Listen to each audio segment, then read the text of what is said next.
Soni kitchen को आपको बहुत बहुत स्वागत। आज थिला सोमवार। मु संध्या बेले बसिकी भाबुली डिनर रे कौन बनैबी बोली। तो एमती भाबू भाबू मन गोटे आइडिया जुटला। चलो बहुत दिन है हजबैंड कहते मूला परोटा करने। तो आज मूला परोटा और टमाटो खटा मु करदेवी। से मुझे टमाटो खटा करदे। प्रथम कड़े बसैकी से देदेली रिफाइन तेल कि फुटण आ कि कोरा अदा देकी टिके भाजी हो गला परे से देदेली कटा टमाटो देकी एपट सेपट करके चलैदेली।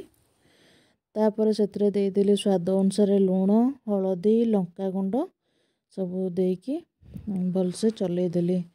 आउ देदेली से भुर्संग पत्र टमाटर तो पानी बाहर हेले भी आप टिके पानी देदेवे। जदि आप दरकार थी टिके झोल ताले पानी देदेवे ना पानी भी स्किप करदे। कि मुझे पानी देती तापर देदेली टमाटो मोर सीझी गला घोड़े देती तापर मुझे देदेली आंब कषिया अदा देले भल टे स्मेल आसे।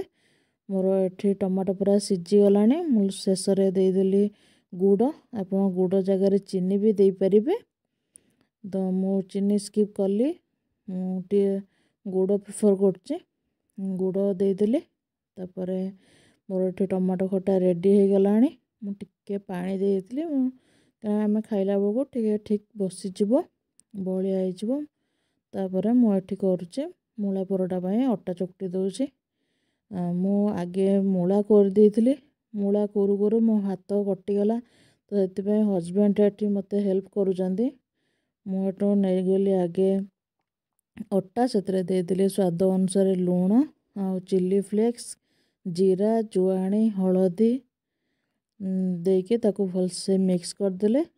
से देदेली मु जो कोरिकी रखी मूला ताको मु चिपुड़ी की मुझे दे दूची। जदि आपणकर पुणी मूला टे बेसी पानी रही जाए पुणी माने पानिया हो चिपुड़ी देती से पानी भी यूज करदेली। से देदेली कि रिफाइन तेल देकी भलसे चकटी देली। तापर मुझे परोटा करुच्ची भलसे ताको बेलिकी तापर मुझे तावारे देदेली।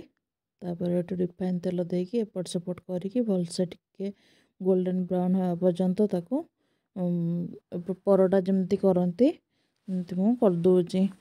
एठी मोर आज रेडी हो गला सोमवार दिन रे स्पेशल डिनर मूला परोटा सहित टमाटो खटा। तो आपण मैंने भी एमती करी खातु देखिए बहुत टेस्ट लगे तार बहुत बढ़िया भी मत लगे। तो से भाविली आपण मान सहित टे सेयार करदेवी। एमती किसी नुआ नुआ रेसिपी आप सोनी किचन को सब्सक्राइब कर दिंतु पाखे थे बेल आइकन को क्लिक कर दिंतु। वीडियो भल लगी लाइक कर दिंतु। मु मूला परोटा सहित टमाटो खटा तो मजा नहीं गली। तो आपण मैंने कौन कहते जदि मो कथार आप सहमत देन आप वीडियो को लाइक कर दिंतु। रही बाय बाय टाटा।